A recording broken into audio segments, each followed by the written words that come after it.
November 13th, 1974. In the quiet, idyllic town of Amityville, New York, a young man runs into a local bar screaming for help. What police discover at his family home at 112 Ocean Avenue is a scene of unimaginable horror. An entire family of 6, slaughtered in their beds. The only survivor is the young man from the bar, Ronald DeFeo Jr., who would later confess to the murders. But a year later, a new family would move into that same house.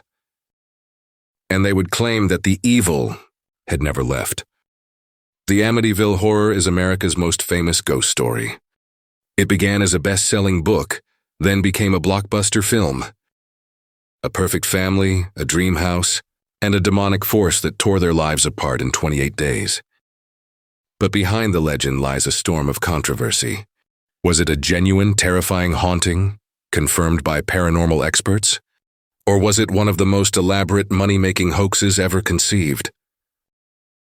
In this investigation, we will deconstruct the Amityville case, separating the facts, the fiction, and the fear, to find the truth at the heart of the haunting.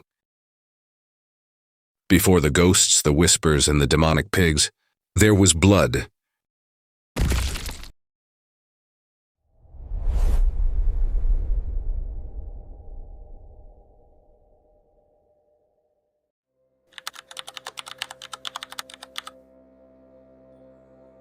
November 13th, 1974. Police were called to 112 Ocean Avenue to investigate a horrific scene. 6 members of the DeFeo family had been shot to death in their beds. The father, the mother, and 4 children, all executed with a high-powered .35 caliber Marlin rifle. The investigation immediately revealed a chilling anomaly. Neighbors had heard nothing. No gunshots, no screams. Just the family dog barking. The second anomaly was even stranger.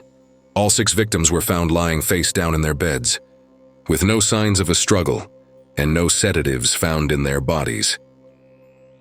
The sole survivor was the eldest son, 23-year-old Ronald Butch DeFeo Jr.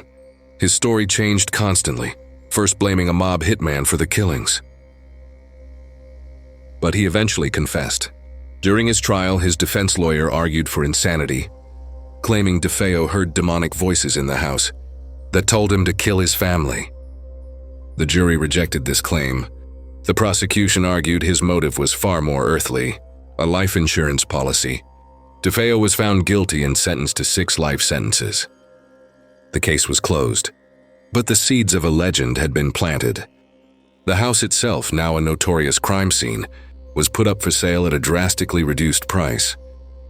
A bargain for a young family named Lutz, who were about to buy their dream home, unaware they were walking into an American nightmare. On December 18, 1975, the Lutz family moved into 112 Ocean Avenue. The terror began almost immediately.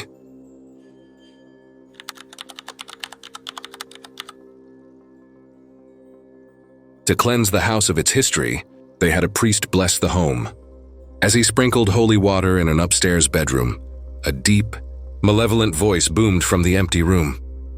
"Get out!" This was just the beginning. Strange, cold spots would appear in the house. Doors would open and slam shut on their own, and swarms of flies would appear in the dead of winter.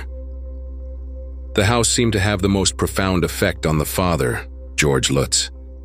His personality began to change. He became withdrawn, angry, and obsessed with the fire. He also began waking up every single morning at 3:15 a.m., the estimated time of the DeFeo murders. The youngest daughter, Missy, began talking to a new imaginary friend, a demonic, pig-like creature with glowing red eyes named Jody, who she claimed to see looking into her window at night. Physical phenomena escalated. Green, gelatinous slime would ooze from the walls. A crucifix on the wall spun upside down, and they discovered a small hidden red room in the basement, a room the family dog was terrified of. The final night was the breaking point. The family claimed they were attacked by unseen forces, with Kathy Lutz even levitating off her bed. After just 28 days, the Lutz family fled in the middle of the night. leaving behind all of their possessions, claiming they were lucky to have escaped with their lives. Their story would become a media sensation, but almost as soon as it went public, deep cracks began to appear in their terrifying tale.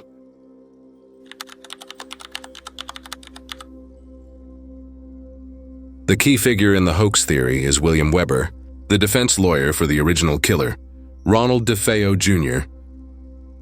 Weber would later claim, under oath, that he and the Lutzes concocted the entire haunting story over many bottles of wine. The motive?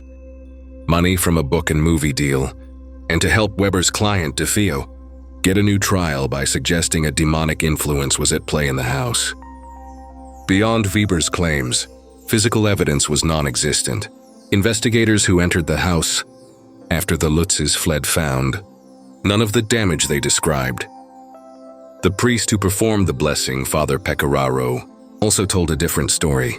He never reported a booming demonic voice, only a slap from an unseen hand and a feeling of unease. The timeline was also suspicious. The Lutzes connected with author J. Anson remarkably quickly after fleeing, suggesting a book deal may have been a goal from the start. George Lutz even failed a lie detector test regarding his paranormal claims. The evidence points towards a story, at the very least, massively exaggerated for profit. But what if the story wasn't a complete lie? What if something truly malevolent was at work, and a hoax was simply built around a terrifying truth?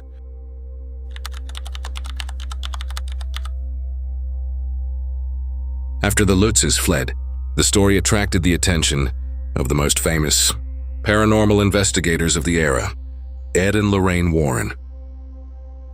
On the night of March 6, 1976, the Warrens, along with a team of researchers and a TV crew, conducted a seance and investigation of the house.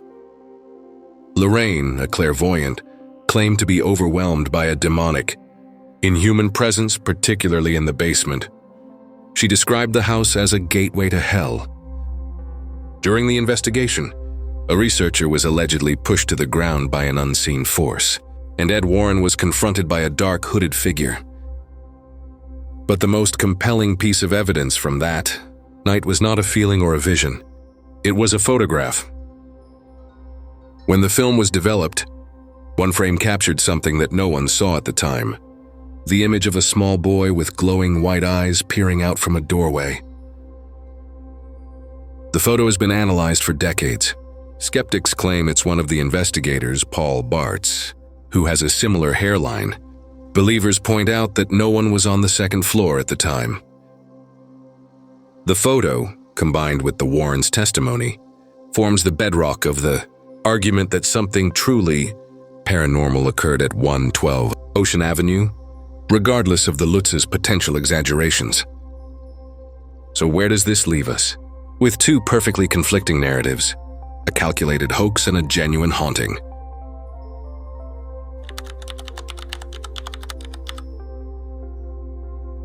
The Amityville Horror became an unstoppable cultural phenomenon, spawning dozens of books and films. It tapped into a primal fear. The fear that the ultimate symbol of the American dream, the suburban family home, could become your greatest nightmare.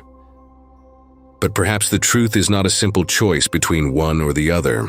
Perhaps the most likely answer lies in the murky gray area between them. Is it possible that the Lutzes, living in a house with a genuinely tragic and violent history, did experience something strange and unsettling? And then, seeing an opportunity, they, along with a clever lawyer, took that kernel of truth and built a terrifying and very profitable legend around it. Today, the house at 112 Ocean Avenue still stands. The iconic eye windows have been changed to normal squares, an attempt to erase its infamous identity. But a legend is not so easily renovated.